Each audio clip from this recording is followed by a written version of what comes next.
Let's go to our panel. Joining me this morning at the desk is Mark Crysell, who you all know, and Sarah Henry, our media editorial director. Good morning. Do they all know me, Brian? Well, I'm hoping so. I don't know, you've had lots of jobs, broadcaster. Anyway, so we've had Chris Hipkins on this morning, a lot of chatter about the leadership, with National. What do we think? What's your inside goss? Actually, as Chippy left the studio, he said that Bishop had been to some event in Auckland, an Indian business event or something that he'd never been to before, and he said, that's a sign that the knives are being... things are moving. Yeah. The tea leaves. What do we reckon? I don't think so. I don't think they'll roll him, but it can't be good. It's just another thing for Luxon to deal with. It's just another question when he's trying to say this is a government about growth, growth, growth. And there's always this chatter about is he going to stay the leader? And we know down in Wellington, you've been a political reporter, we love the sniff, the whiff of a leadership change. So I think there'll be mugs to change them at this point. I think so too. If you have to do it, wait until closer to the election. Yeah. Because otherwise you're just going to get slammed by the economy, which no one's happy with. Yeah, and it just opens the gates for more criticism going in, and then you should have stuck with the first guy. Yeah, I feel sorry for Chris Luxon in that that's bubbling away in the background, right? Because it's just white noise, and when you're trying to focus on something, it must be terribly kind of distracting to think who's out to get you, And you really want to have that consistency and have your party together and be projecting that to the.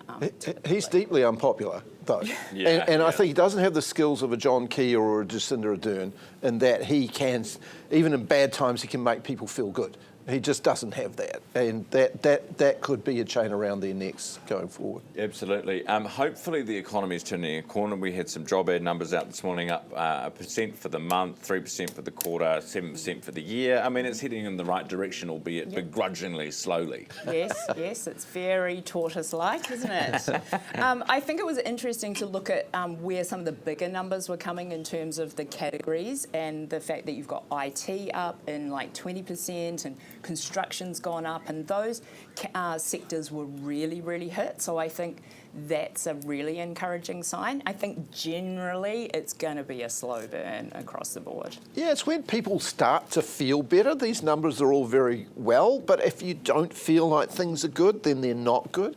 I wonder too whether there are more jobs around because so many people have left New Zealand. Yeah, I know. And that's a hard thing to think about, but that I definitely know that's part of the case. We were talking the other day about, with so many people leaving New Zealand, how that would affect voting as well. Like the poll numbers that we're seeing. Yeah. Would we be seeing a different result had all of those people who've fled to Brisbane still been here? Yeah, it's an interesting all point. Sorts of things. Hey, are you a picky eater, Mark?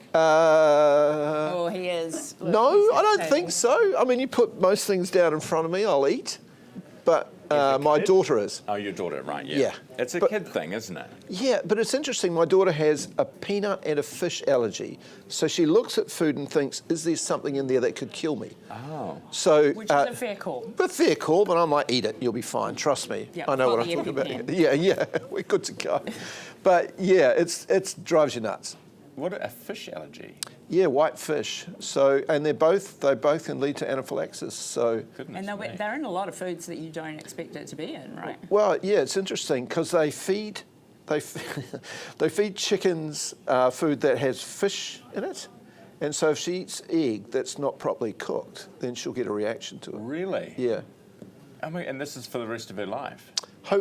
There's some amazing things happening that, there's some incredible research going on. I think they're close with nuts and things like that, but there's been a huge rise in kids having allergies over the past 20 years. Yeah. I used to think it was woke nonsense. So it was. And then she started blowing up. We're like, this is real, Sarah, what about you? Were you a picky eater as a kid? And are there some things now that you still kind of turn your nose up at? I'm pretty good. I'll probably draw the line at anything that's sort of offal kind of based. Oh, yeah. And it's just a personal kind of thing. It's probably fine, but I just sort of look at that and think, oh no. But my world and my child and picky eating, my child does not have allergies. Yeah. Yet he has cut out entire food groups. Really? Based on the fact that he just doesn't like those. And that's incredibly frustrating for a parent. How old is he? 14. Oh. He's also very picky about brands. So not only Brand. is there certain foods, there are certain brands Oh, brand. of Brands. that food. Yeah, I was thinking brand regularity, no, that kind of thing. Brand definitely Important. on the not eating list. Yeah, no, definitely. Around 14 is when you start worrying about brands and like in everything. Yeah. Hey. Yeah. What about and you? chicken tenders, who knew? You picky? Not really. I don't like salad. You know. don't like I don't salad. like salad. No, How like can you not like salad? well. What's it ever What's done to there you? to like?